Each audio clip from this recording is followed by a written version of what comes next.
बिस्मिल्लाहिर्रहमानिर्रहीम, अस्सलामुअलैकुम। Welcome to my channel cooking with Anam Fatima. आज मैं आपके साथ बहुत ही झटपट अमेजिंग सा टी केक की रेसिपी शेयर करूंगी। आज हम टूटी फ्रूटी केक की रेसिपी जो है वो आपके साथ शेयर कर रहे हैं।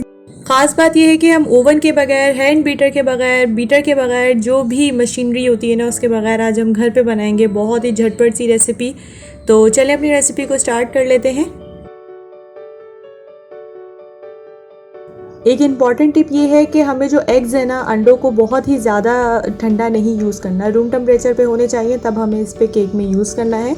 तो इसीलिए ना मैंने जब रेसिपी स्टार्ट बनाने से पहले ही ना मैंने उसको 20 मिनट से 25 मिनट पहले ही अंडों को बाहर निकाल लिया था, ताकि ये सिंपल रूम टेम्परेचर पर आ जाए।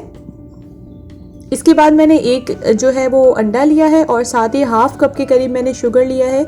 और इसके बाद ना मैं इसको अच्छी तरीके से विस्क कर लूँगी। बहुत ज़बरदस्त से तरीके से हमने विस्क करना है, क्योंकि हम मशीनरी तो यूज़ कर नहीं रहे।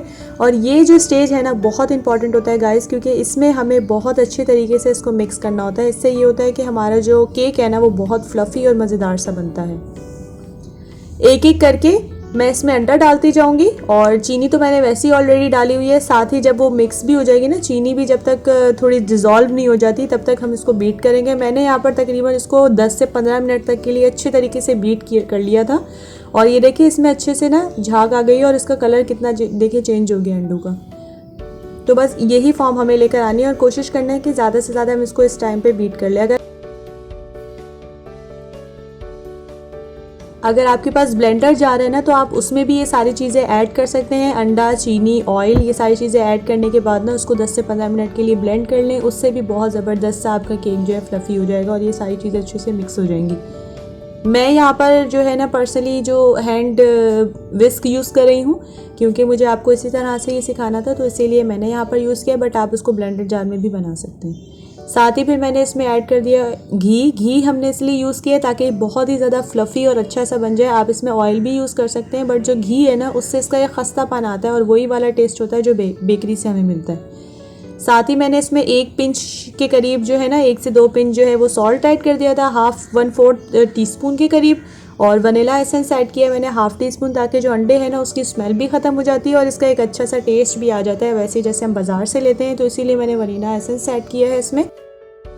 अगर आपके पास वनीला एसेंस नहीं है ना, तो आप इसमें इलायची पाउडर भी ऐड कर सकते हैं। तकरीबन 1/2 टीस्पून के करीब इलायची पाउडर जब आप ऐड करेंगे ना, उससे भी सेम वही टेस्ट आ जाएगा, क्योंकि हमें जो है ना अंडों की स्मेल ख़त्म करनी है और इसमें एक अच्छा सा फ्लेवर डालना है। तो या तो आप वनीला एसेंस डाल दें या तो आप इलायची पाउडर डाल दें। इसके बाद यहाँ पर जो है ना मैंने जो है मैदा ऐड कर दिया है। तकरीबन 6 से 7 टेबल स्पून है। मैंने इसलिए टेबल स्पून में ऐड किया क्योंकि मुझे थोड़ा थोड़ा करके इसमें ऐड करना है और साथ साथ जो है ना हल्का हल्का करके इसको मिक्स करते जाना है। मैदा जो है ना मैंने तकरीबन 1 कप के करीब लिया था। मेजरिंग कप मैं यहाँ पर यूज़ कर रही हूँ। आप जो नॉर्मल कप होता है ना उससे भी आप इसको जो है वो मेजर कर सकते हैं, क्योंकि उसका भी जो साइज़ है ना वो तकरीबन जो है ना वो इक्वल ही होता है। तो बस हमने देखिए थोड़ा थोड़ा करके इसमें मैदा ऐड करते जाना है। पहले हाफ मैंने ऐड किया है, फिर अभी हाफ ऐड करने के बाद इसको अच्छे तरीके से हम लोग मिक्स कर लेंगे और कोशिश करें कि इसमें कोई लम्स नहीं होने चाहिए। बस हमें ना इसको हल्का सा मिक्स करना है हल्के हल्के हाथों से, ताकि मैदा जो है ना हमारे जो बैटर है उसमें अच्छे तरीके से मिक्स हो जाए।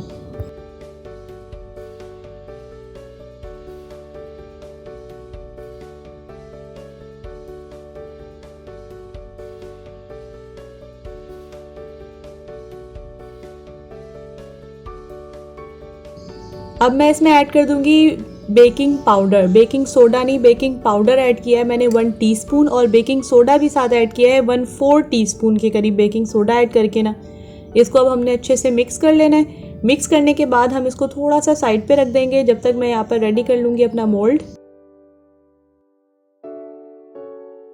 इसको ना ज़्यादा हमें नहीं रेस्ट पे रखना। ये देखिए इसकी कंसिस्टेंसी आप चेक कर सकते हैं कितनी ज़बरदस्त सी आ रही है। बस इसको 1 से 2 मिनट तक के लिए हम लोग साइड पे रख देते हैं जब तक हम अपना रेडी कर लेते हैं मोल्ड को।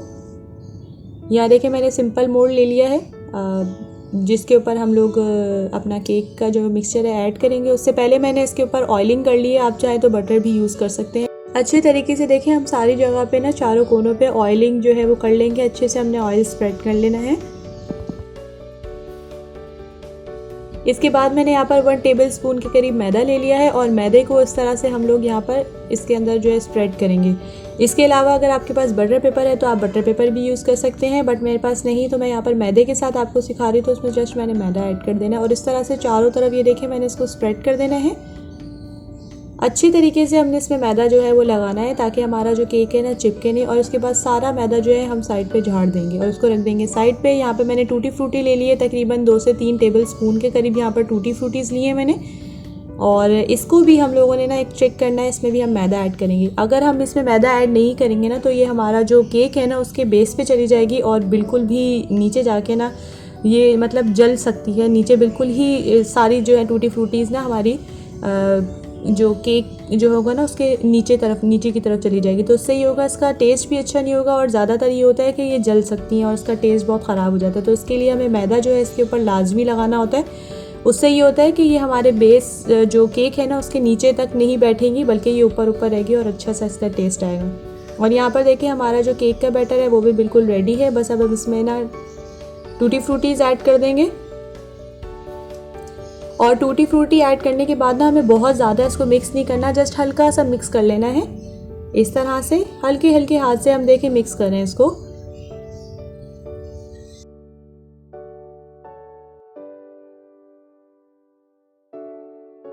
अपने बैटर को हम लोग ट्रांसफ़र कर देते हैं अपने मोल्ड में। ये देखिए कितना ज़बरदस्त सा इसका टेक्सचर आया है। इसके बाद हल्का से 1 से 2 बार हम इसको कर देंगे टैप और ऊपर से ना इसको थोड़ा सा सेट कर लेंगे इस तरह से। स्पैचुला की मदद से हम इसको सेट करना लाजमी है, क्योंकि फिर ना इवनली जो है वो ऊपर से भी ना फूलेगा और मज़ेदार सा बनेगा। लास्ट में हम थोड़ी गार्निशिंग कर लेते हैं अपनी टूटी फ्रूटीज़ से। ऊपर ही मैंने थोड़ी थोड़ी टूटी फ्रूटीज़ इसमें ऐड कर दी हैं। इसके अलावा आप इसमें नट्स वगैरह डालना चाह रहे हैं या चॉकलेट चिप्स डालना चाह रहे हैं वो भी आप इसी स्टेज पे डाल सकते हैं। यहाँ मैंने एक पुराना पतीला ले लिया है और इसको मैंने गर्म करने के लिए छोड़ दिया था तकरीबन 10 से 15 मिनट तक के लिए नॉर्मल हीट पर। और नीचे जो है ना मैंने यहाँ पर ले लिए एक प्लेट सी ले ली है, तो उसके बाद मैं इसको कवर कर दूँगी। प्लेट जो है वो भी मैंने पहले ही रख दी थी ताकि वो भी गर्म हो जाए। इसके बाद ना मैं इसको अच्छे से देखें इस तरह से कवर कर लूँगी ताकि जो भी इसका जो स्टीम वगैरह है ना वो अंदर ही रहे। थोड़ा सा कपड़ा जो पुराना सा डाल के मैंने इसमें इसको कवर कर दिया था। और ये देखिए कितना ज़बरदस्त सा ये कुक हो गया है। ये तकरीबन 40 मिनट्स जो है ना मैंने इसको मीडियम टू लो फ्लेम पर जो है वो रख दिया था और 40 मिनट में ये बिल्कुल डन था। लेकिन हमें जो है वो बाज़ार जैसा चाहिए, और बाज़ार में आपको पता है कि ऊपर से जो है ना वो वाइट नहीं होता ना, तो इसको थोड़ा सा कलर देने के लिए यहाँ पर मैंने देखिए इस तरह से एक तवा ले लिया है जिसको मैंने अच्छे से बहुत ज़्यादा गर्म करने के बाद अपने पतीले के ऊपर जो रख दिया था। और 5 से 6 मिनट में ही ये जो है अच्छे से जो मतलब इसका जब तवे की हीट जाएगी ना तो उसकी हीट से ही जो है बहुत अच्छे से देखिए इसका कलर आ गया। अगर आप चाह रहे हैं तो इसका कलर और भी अच्छा ब्राउन आ जाए तो आप दोबारा से तवे को दोबारा गर्म करने के बाद इसको 5 मिनट और ऊपर रख सकते हैं।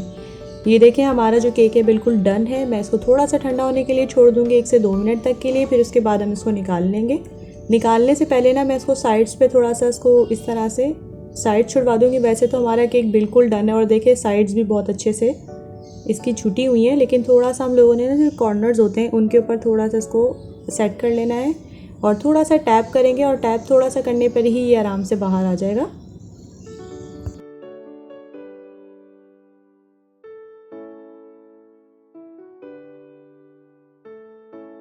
ये देखिए कितना ज़बरदस्त सा हमारा केक बनके तैयार हुआ है और हमें कोई इसमें बटर पेपर वगैरह डालने की भी ज़रूरत नहीं पड़ी है। इनफैक्ट हमें ओवन के बगैर ही बिल्कुल झटपट सी रेसिपी हमने बनाई है। तो ये बहुत ही ज़बरदस्त सा बनके तैयार होता है। उसके अलावा ना इसका टेस्ट बहुत अच्छा होता है, तो आप इसको ज़रूर ट्राई कीजिएगा। वैसे ही बारिशों का मौसम चल रहा है और उसमें ना इसकी जो रेसिपी है ये इस तरह की रेसिपीज़ जो बहुत अच्छी लगती हैं, आप इसको ज़रूर ट्राई कीजिएगा। टी टाइम में इसको सर्व करें, इंशाल्लाह फैमिली मेम्बर्स को बहुत अच्छा लगेगा। और इसके अलावा ना इसमें बहुत अच्छा सा टेस्ट आ रहा है। हमारे जो भी हमने इसमें ऐड किए ना अंडे वगैरह, उसका कोई स्मेल नहीं आती, बहुत अच्छा सा इसका टेस्ट है। और ये देखिए टूटी फ्रूटी जो है ना उससे भी बहुत अच्छी सी इसकी एक लुक भी अच्छी आई है और इसका टेस्ट भी बहुत अच्छा हो रहा है। तो आप ये मस्ट ट्राई रेसिपी है, इसको ज़रूर ट्राई करें और इसका फ़ीडबैक मेरे साथ ज़रूर शेयर करें, क्योंकि मुझे रहता है आप सबके फ़ीडबैक का इंतज़ार। और अगर अभी तक आपने मेरे चैनल को सब्सक्राइब नहीं किया बना तो आप काइंडली मेरे चैनल को सब्सक्राइब कर लीजिएगा और बेल आइकन को प्रेस करना मत भूलिएगा, क्योंकि उससे इसी तरह से झटपट सी जो रेसिपीज़ है ना उसका नोटिफिकेशन सबसे पहले आप तक पहुँचेगा।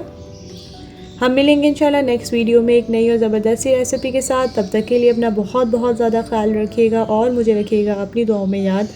टेक केयर, अल्लाह हाफ़िज़।